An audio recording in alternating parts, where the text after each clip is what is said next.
Dramang ito ay rated SPG. Striktong patnubay at gabay ng magulang ang kailangan. Maaaring may masiselang tema, lengguwahe, karahasan, sexual, horror o droga na hindi angkop sa mga bata.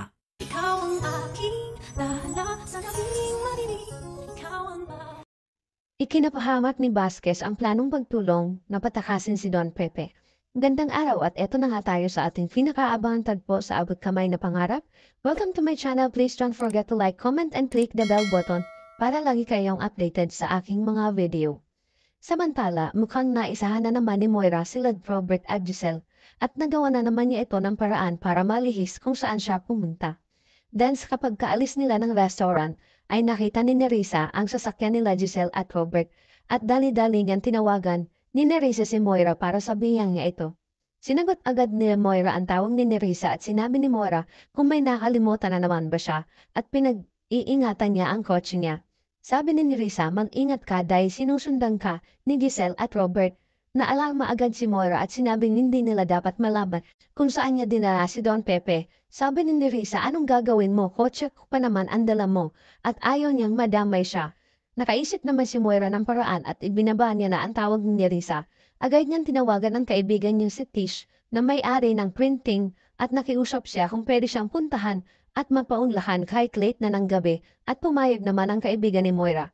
At sinabi niya sa sarili niya habang nagmamaneho na hindi nila ako maahuhuli over my gorgeous body. Habang si Giselle at Robert ay patuloy na sinusundan si Moira, wala silang kaalam-alam na nailihis na sila ni Moira. Nakarating si Moira sa printing at agad naman itong sinundan ni Robert kahit na natatakot si Giselle para sa kapatid niya at baka mapahamak na naman ito. Habang si Giselle ay naiwan sa labas at nag-aantay ng pagdating ng mga pulis. Samantala, sa loob ay dahan-dahan si Robert na pumasok at hinahanap niya si Moira nang biglang may nagtanong sa kanya sa likod niya ng, "Excuse me sir, may for pick up ba kayo?" na ikinagulat ni Robert at nagtaka siya. Maya-maya ay lumabas si Moira na may kausap na kunwari okay na ang design at itutuloy na ang printing. Kunwari ay nagulat siya nang makita niya si Robert at bigla niya itong tinanong kung ano ang ginagawa niya dito. Nagtanong si Robert kung saan niya itinago si Don Pepe. Muli ay itinanggi ni Moira kung nasaan ang papa nila at kaya lang siya na andito ay nagpa-approve siya ng pinagawa niyang t-shirt design para sa Apex. Nagtaka naman si Robert at sinabi ni Moira, surprise ito para sa mga empleyado. Sabi ni Moira, sinundan niyo ba ako simula sa restaurant? Sa pag-aakalang dinala ko dito ang papa ninyo?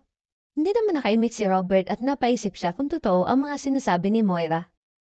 Habang sa labas naman ay dumating na ang mga pulis na tinawagan ni Giselle at dali-dali niyang itinuro si Moira na siya ang dumukot at humidnap sa papa nila. Galit na galit si Giselle kay Moira ay sinabihan niya ito na wala siyang lusot. Pero patuloy pa din sa pagkukunwari si Moira sa mga binibintang sa kanya. At sinabihan ni Robert si Giselle na wala dito ang papa nila at printing house ito. Pero hindi naniniwala si Giselle at sabi niya kay Moira na ilabas niya ang tatay nila. Saan mo to nilagay at anong ginawa mo sa kanya? Tuloy pa din ang mga kadramahan ni Moira na kung bakit siya na lang daw ang nakikita. Kinuha niyo na nga sa akin ang Apex pati ba naman ang dignidad ko kukunin niyo pa din.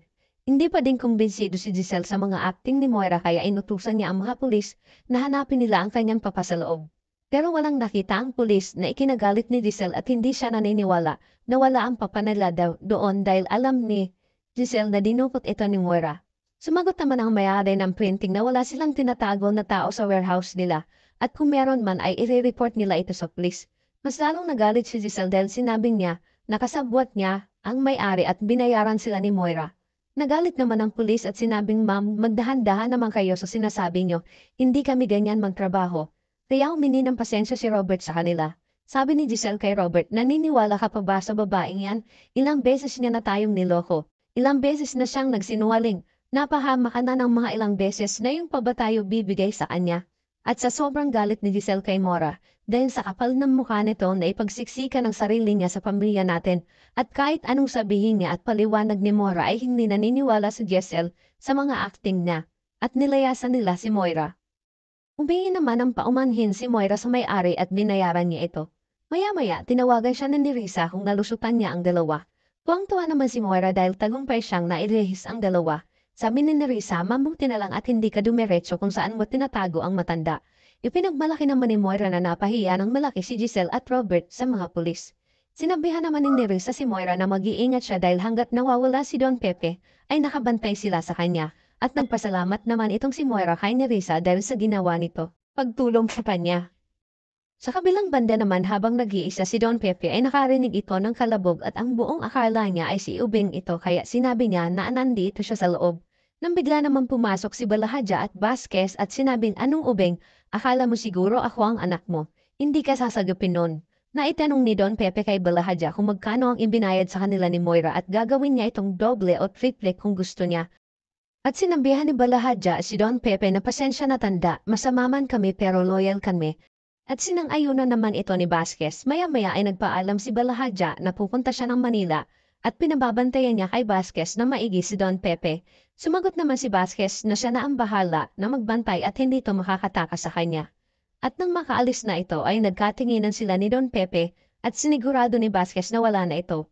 Maya-maya ay tinawag ni Don Pepe at dali-dali niya itong kinalagan pero nagkamali sila dahil bumalik si Balahadja at nakita niya na pinakakawalan niya si Don Pepe, sabay tinutukan ng baril si Vasquez. Nagalit ito at sinabihan niya si Vasquez, "Nagpapasugol ka, akala ko loyal ka."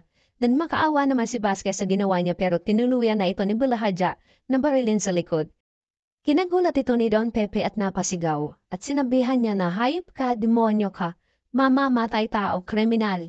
Kaya ikinagalit ni Balahadja ang sinabi ni Don Pepe at pinukpok niya ito ng baril sa ulo at nang wala ng malay si Don Pepe. Samantala sa Apex Hospital naman ay nag-aalala pa din si Annalyn dahil hanggang ngayon ay wala pa silang balita kung nasaan ang lolo Pepe niya at hindi pa rin tumatawag ang tatay Robert niya at tita Giselle niya sa kanya. Nagkataon naman na dumating si Nurse Karen at Nurse Ivan at nakita nila si Annalyn. Tinanong nila si Annalyn kung may balita na siya sa lolo Pepe niya. Sabi ni Annalyn ay wala pa din kaya sobrang nag-aalala na ako. Sabi ni Nurse Ivan, "Bakit hindi mo tanong si Zoe? Siguradong may alam yun." Sabi naman ni Nurse Karen, "Hay naku, missing in action daw si Zoe buong araw," sabi sa kanya ni Doc Luke. Dahil pinuntahan niya ito, kaya mas lalong kinabahan si Annalyn at nagsisinungaling sa kanya si Zoe. At maya-maya ay tinawagan niya ang nanay Lynette niya para makibalita kung nakita na ang lolo niya. Sabi ni Annalyn, wala pa din po nay. Nabanggit ni Annalyn kay Lynette na hindi lang si Moira ang may kinalaman sa pagkawala ng lolo niya at parang kasabot niya din si Zoe.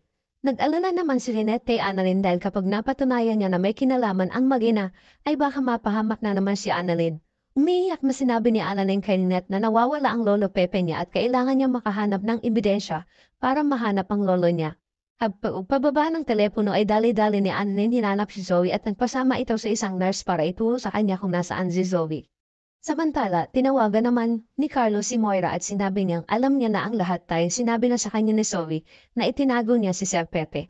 Nagalit naman si Moira kay Carlos dahil sa pangingialam ito. Sabi naman ni Carlos, "May pakailam ako dahil kapag nagkataon nalaman nila ang totoo tungkol sa amin ni Zoe, lahat tayo ay malilintikan at ayaw din niyang mangyari na malaman ni Lynette na ang tinatago niyang sikreto ni Zoe."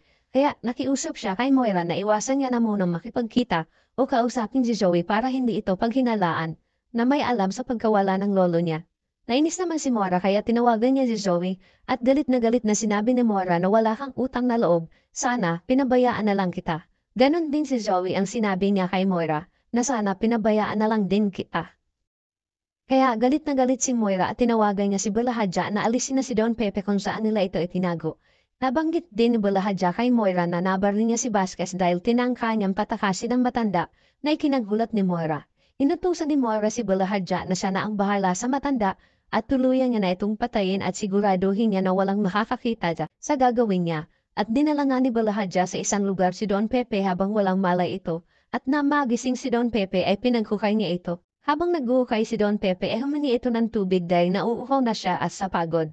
Sabi naman ni Balahadja, "Hindi mo na kailangan niyang tanda dahil tatapusin ko na ang paghihirap mo." Nagmakaawa si Don Pepe pero huli na ang lahat ng pinukuan na siya ni Balahadja. Tuluyan na kaya ang napahamak si Don Pepe? Makakahanap kaya si Annalyn ng ebidensya na magpapatunay na kasabwat ni Moira si Zoe sa pagkawala ni Don Pepe? Yan ang ating pakaabangan sa tagpong ito dito lang sa Abot Kamay na Pangarap. Huwag bibitiw at huwag kalimutan mag-subscribe. Maraming salamat po and God bless.